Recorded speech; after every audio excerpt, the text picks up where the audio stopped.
Kami lanjutkan Sapa Indonesia Malam dengan satu topik mancanegara, Saudara. Indonesia memutuskan bergabung dengan Dewan Perdamaian besutan Presiden Amerika Serikat Donald Trump di Davos, Swiss pada Kamis waktu setempat. Keikutsertaan Indonesia ini mencerminkan komitmen kuat Indonesia untuk terus berperan aktif dalam penyelesaian damai konflik internasional.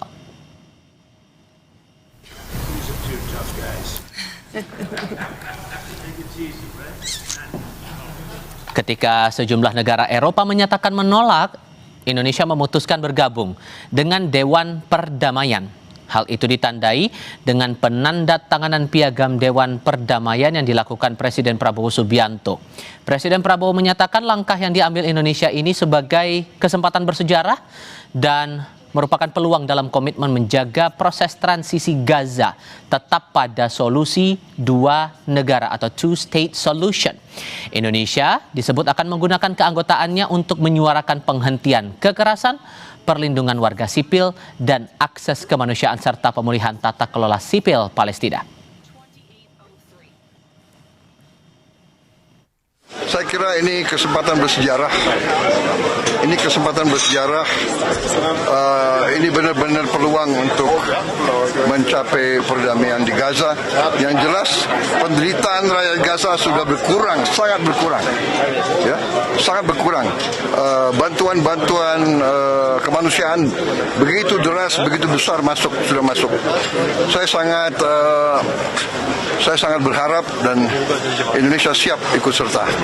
Yes, siapa yang ingin perdamaian di situ, siapa yang ingin bantu rakyat Gaza, rakyat Palestina? Ya.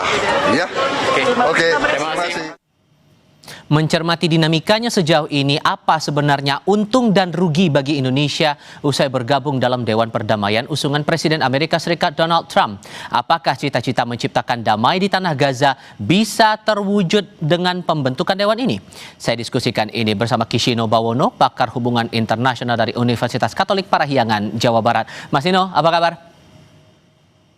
Selamat malam, Mas. Terima kasih sudah bergabung bersama kami. Kalau melihat dinamikanya, Eropa masih belum menyatakan sikap atas Dewan ini.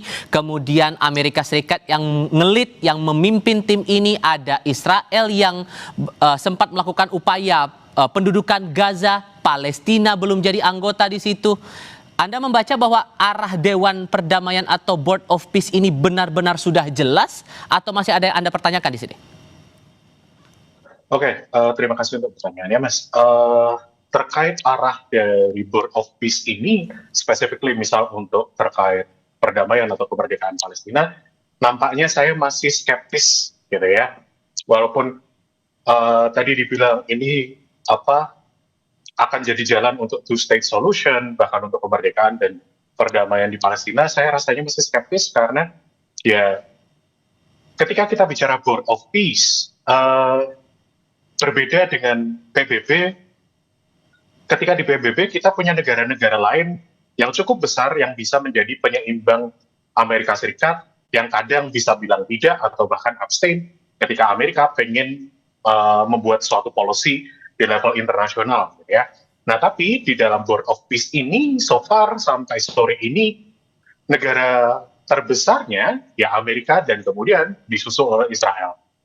Nampaknya kalau dari secara struktur ketika kita melihat piagam yang sudah dibikin, yang kemudian Indonesia juga setuju, rasanya akan sangat disetir oleh chairman-nya, yaitu Presiden Donald Trump, yaitu Presiden Amerika Serikat ini. Dan kalau kita melihat bagaimana rezim Trump 1 dan Trump 2 sekarang berjalan, gitu ya, rasanya rezim Trump ini sangat suportif dengan apapun yang Israel lakukan, termasuk bagaimana mereka bisa cukup bebas untuk melakukan serangan pasca 7 Oktober 2023, termasuk juga dengan meratakan Gaza seperti sekarang, dan itu tidak ada repercussion-nya dari pemerintah AS. Pemerintah AS basically bilang, ya sudah silahkan.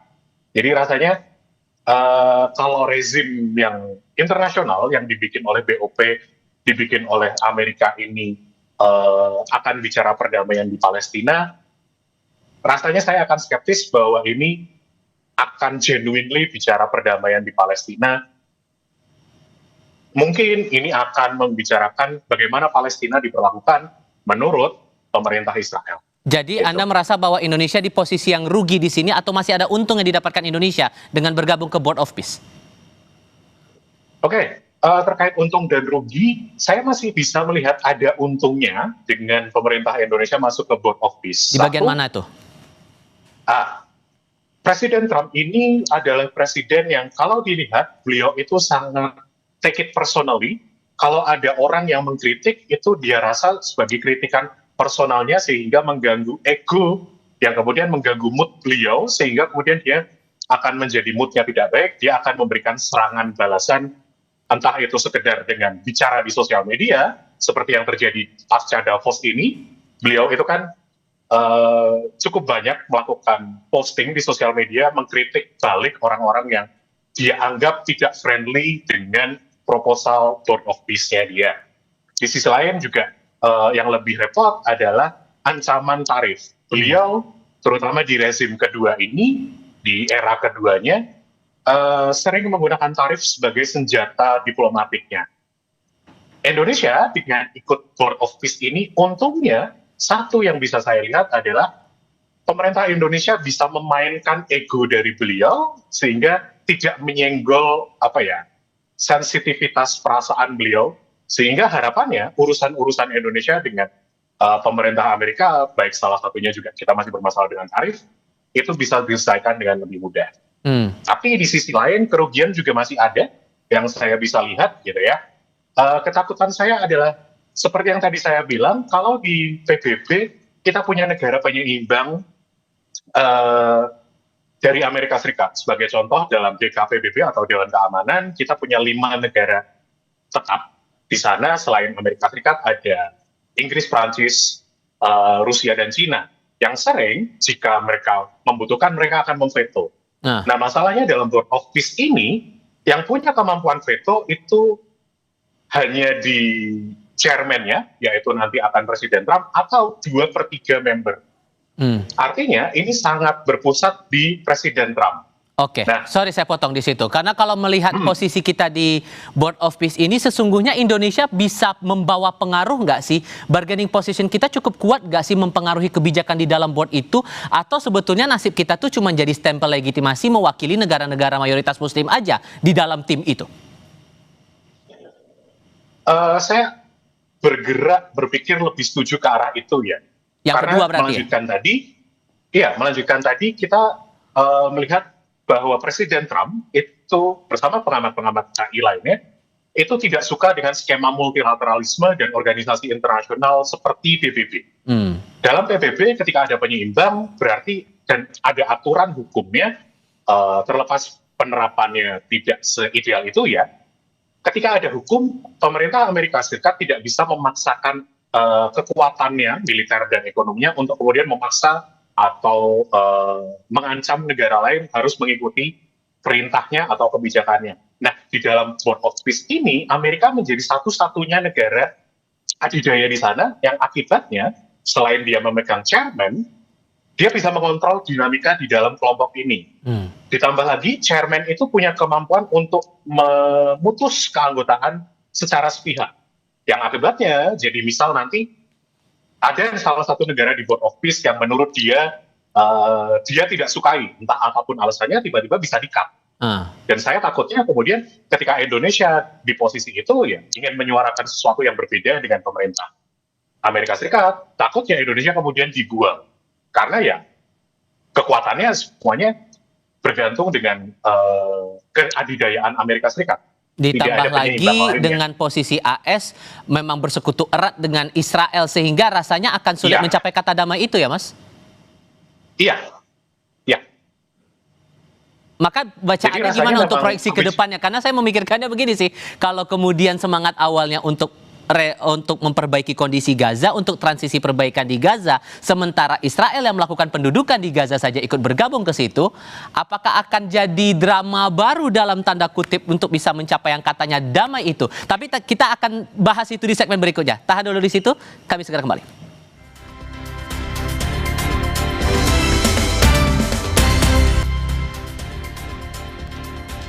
Masih melanjutkan diskusi, Mas Nino, dari pertanyaan saya di segmen sebelumnya, ada Israel, sekutunya Amerika Serikat, yang pernah menduduki atau masih tetap konsisten menduduki Gaza sampai sekarang, jadi bagian dari Board of Peace. Sementara kita mendukung kemerdekaan Palestina. Dengan prinsip politik kita yang bebas aktif ini, apakah posisi Indonesia akan tersandera nanti?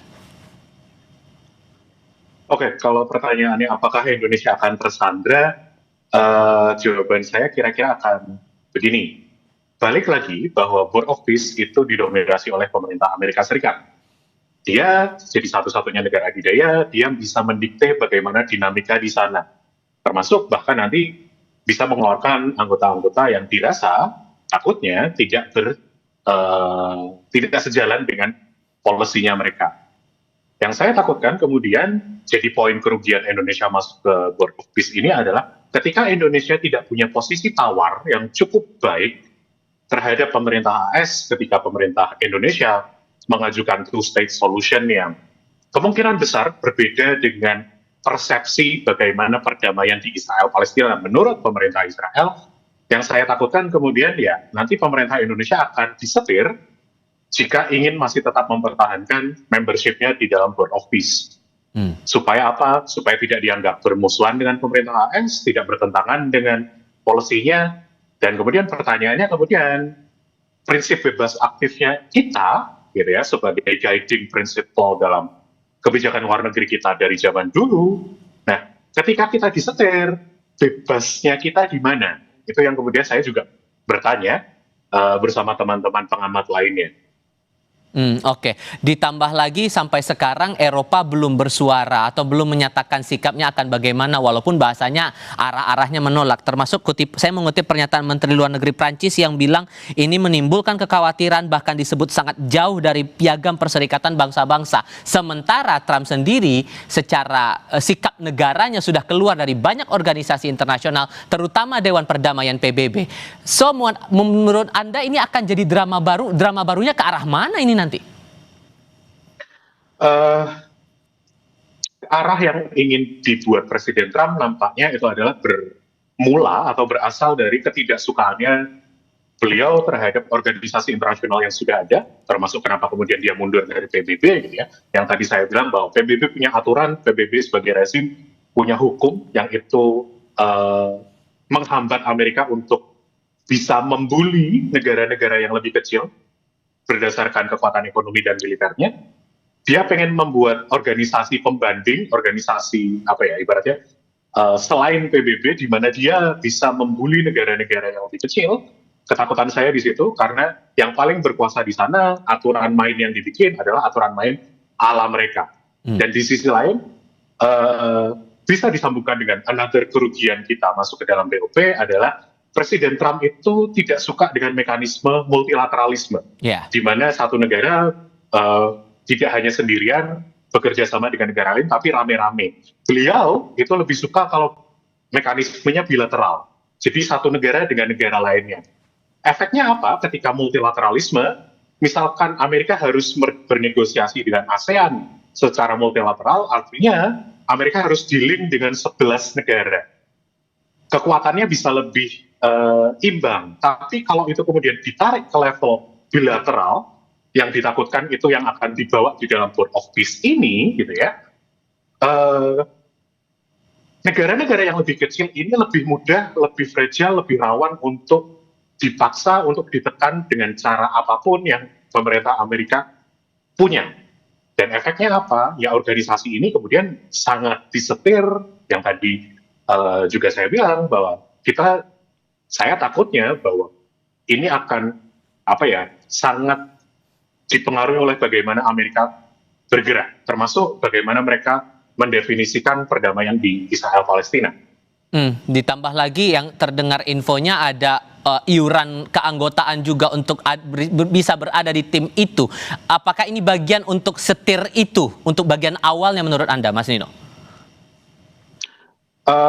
Kalau diartikan sebagai bagaimana AS menyetir dengan biaya keanggotaan, saya mungkin tidak terlalu menangkap hal itu ya, bahwa ini adalah bagian dari menyetir, tapi ini bagian juga dari keinginan Trump yang sebetulnya terlihat dalam pola-pola sebelumnya, Presiden Trump itu tidak suka untuk kalau Amerika ibaratnya harus menomboki, memberi subsidi kepada organisasi internasional atau rezim internasional, dia pengennya bahwa anggota-anggota yang join ke dalam organisasi internasional itu juga kontribut sama seperti Amerika. Baik. Ini bisa kita lihat seperti di NATO, Presiden Trump ini berulang kali pengen bilang bahwa negara-negara anggota lainnya juga harus kontribut seperti Amerika kontribut, sebesar Amerika kontribut, yang mana nampaknya negara-negara lain juga keberatan. Oke. Nah ini Indonesia nggak tahu gimana, apakah akan join untuk ikut bayar segitu atau tidak. Oke, singkatnya menurut Anda Indonesia bisa berbuat apa menunjukkan posisi kita tegas untuk kemerdekaan Palestina, tapi kita juga akan menerapkan politik bebas aktif karena kita udah kadung masuk ke Board of Peace ini? Ini yang agak susah sih Mas jawabannya. Bagaimana Indonesia bertindak di dalam Board of Peace. Board of Peace juga isinya negara-negara yang nampaknya akan mengikuti bagaimana Amerika bertindak. Jadi kalau jawaban biasanya bahwa Indonesia harus punya negara-negara sekutu, negara-negara lain yang sependapat, yang sesuara dengan kita. Nah masalahnya sekarang makin sedikit negara-negara yang berani menyuarakan kepentingan Palestina yang sama dengan Indonesia, bahwa Palestina harus merdeka dengan cara two-state solution dan semacamnya. Rasanya makin dikit. Saya sendiri pun juga, maaf, saya nggak bisa menjawab pertanyaan ini. Oke, tampaknya juga akan jadi challenge, dan Eropa ada peluang nggak untuk berubah pikiran menurut Anda? Tergantung dari nanti bagaimana retaliasi dari Presiden Trump, terutama juga nanti terkait Greenland ya. Baik. Karena so far mereka berani berkata lain, tapi nggak tahu dalam jangka panjang